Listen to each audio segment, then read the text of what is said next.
Hello, everyone, and welcome to the Your Mark on the World show. I'm your host, Devin Thorpe, and I'm a Forbes contributor covering social entrepreneurship and impact investing.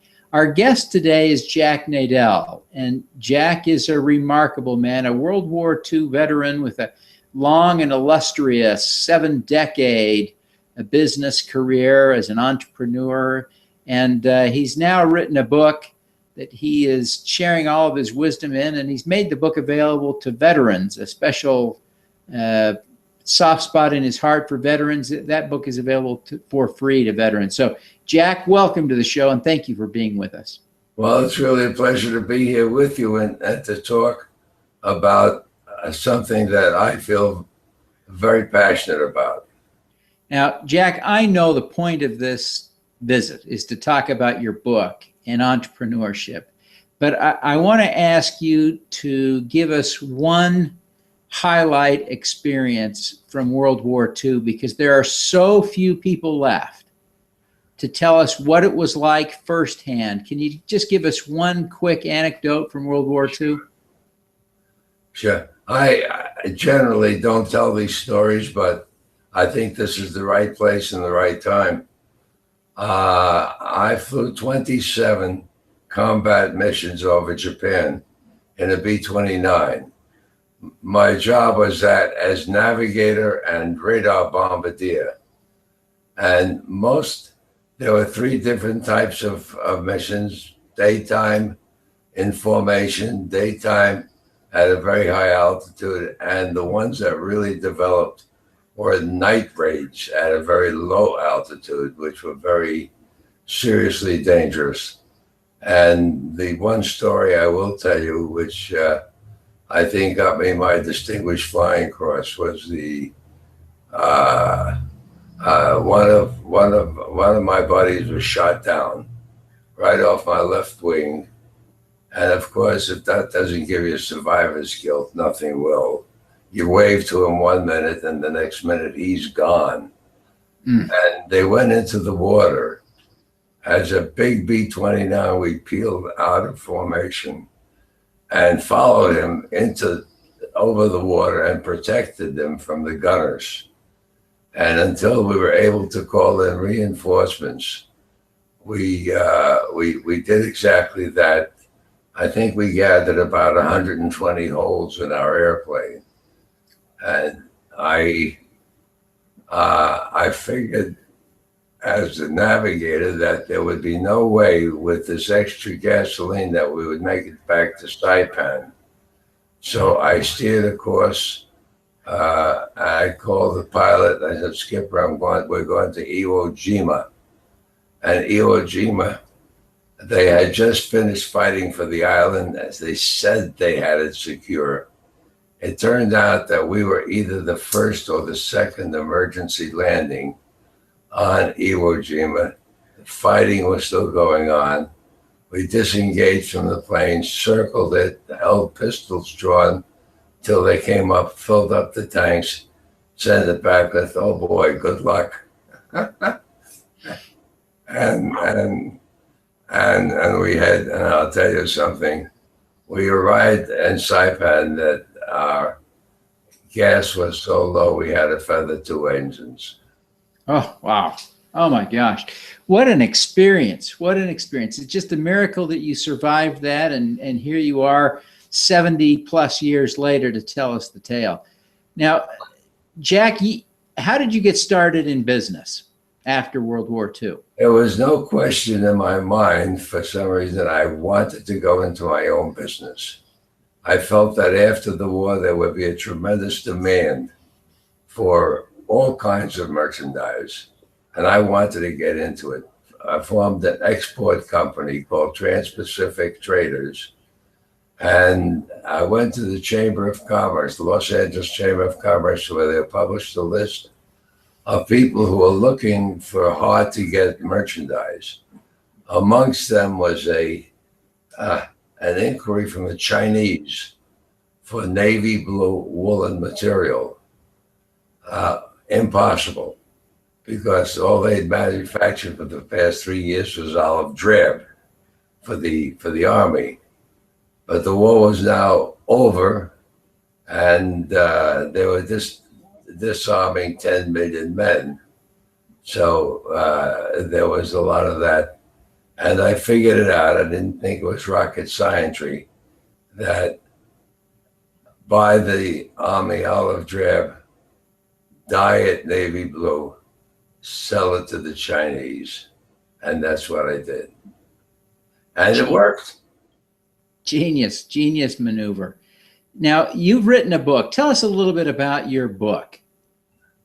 Well, I felt the need. I've always I felt that the primary axiom that I've worked by is find a need and fill it. And I found that people were hopelessly behind the times in teaching, in acting, in setting up corporations, and so on. I had 70 years of experience. I've operated companies in the United States, England, France, Italy, Switzerland, Hong Kong. So I had some pretty good ideas of what lay ahead. And that's exactly what I did. Is I started my signature company, which is oddly called Jack Nadel International. And it's been just a source of enormous joy to me. I set up as a family corporation. I was the first chief executive officer.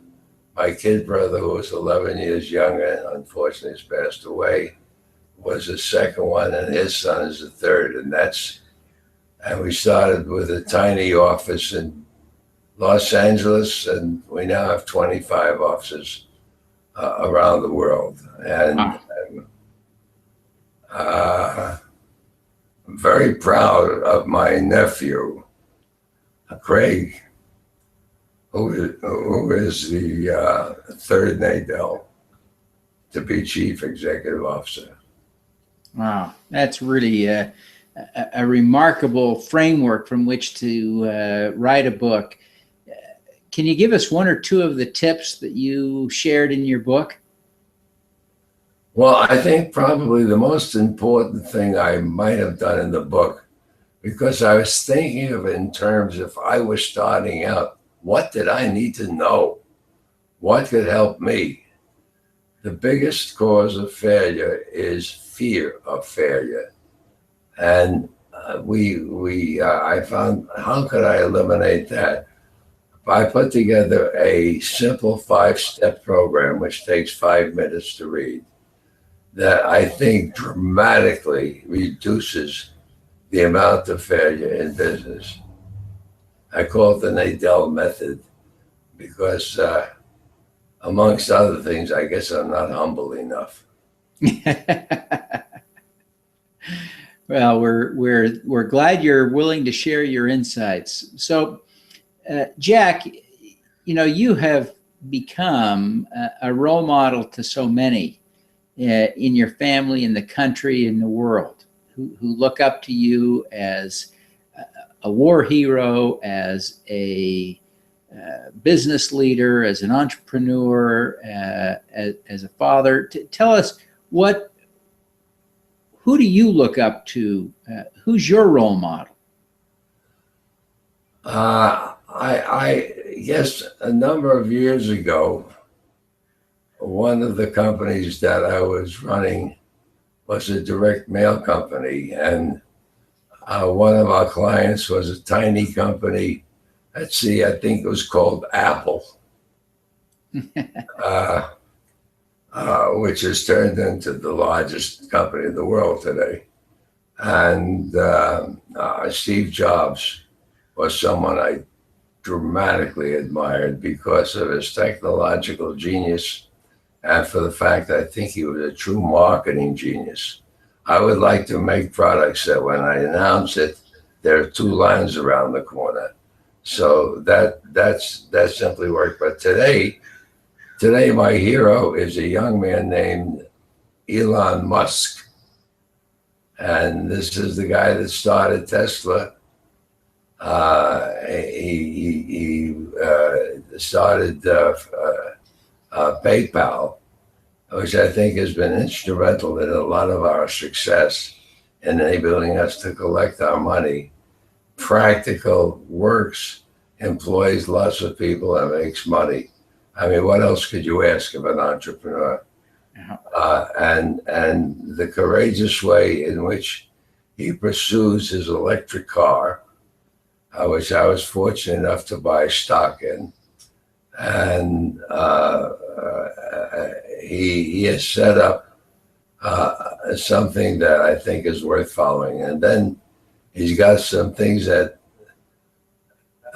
years ago I might have considered off the wall, but now he's going to take us from LA to San Francisco in 20 minutes or something.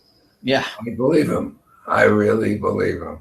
Yeah, he is amazing. He's amazing. I'm just reading his biography right now, in fact, and boy, he is someone to choose as a role model.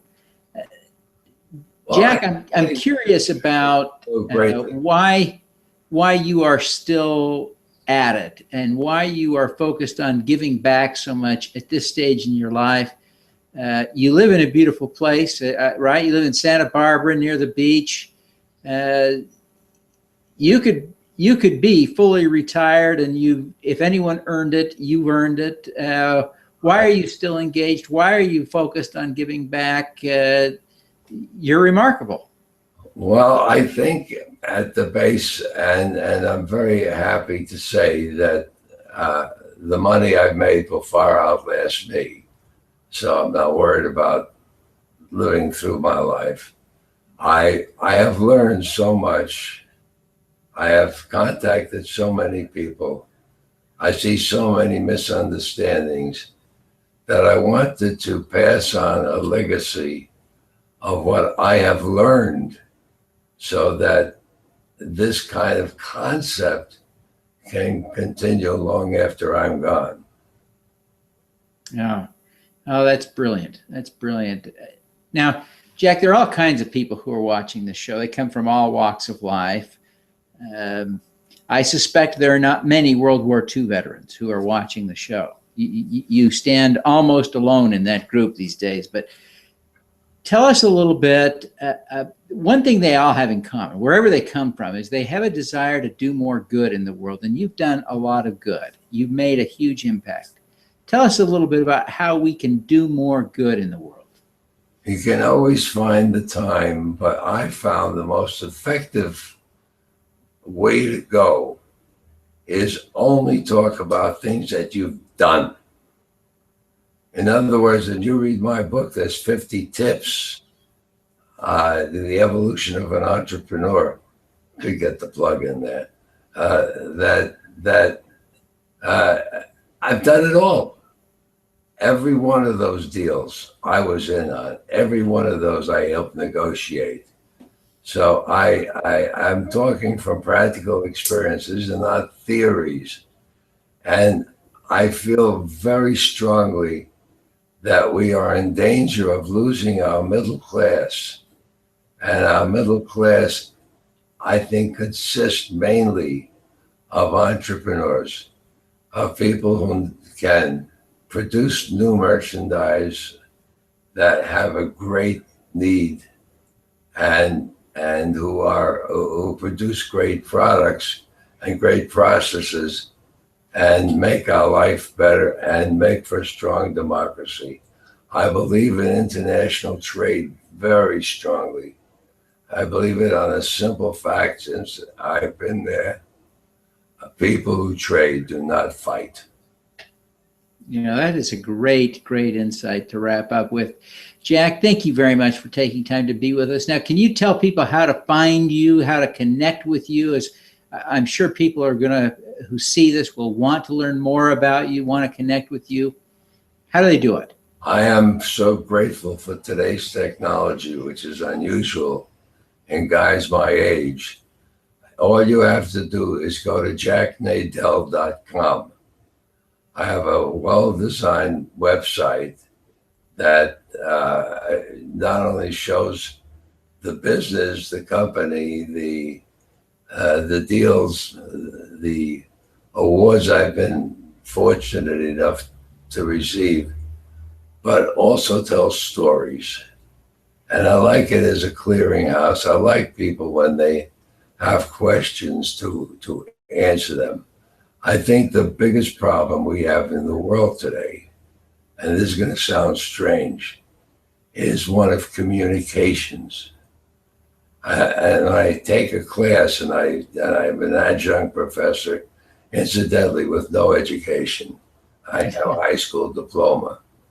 But I don't think, for one thing, that you need 4 years to become an entrepreneur. You do to become an engineer or a doctor or a lawyer, but not to become an engineer. And I think that the teaching methods have to be greatly changed. You have to be made shorter, quicker, more to the point, and more to a target level. Yeah. And this is really what I've tried to do.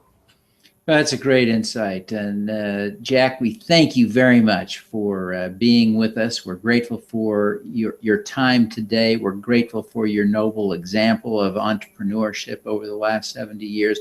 We thank you above all for your service in World War II and your generosity to veterans today. Incidentally, let me end on that note, because I understand what a veteran goes through.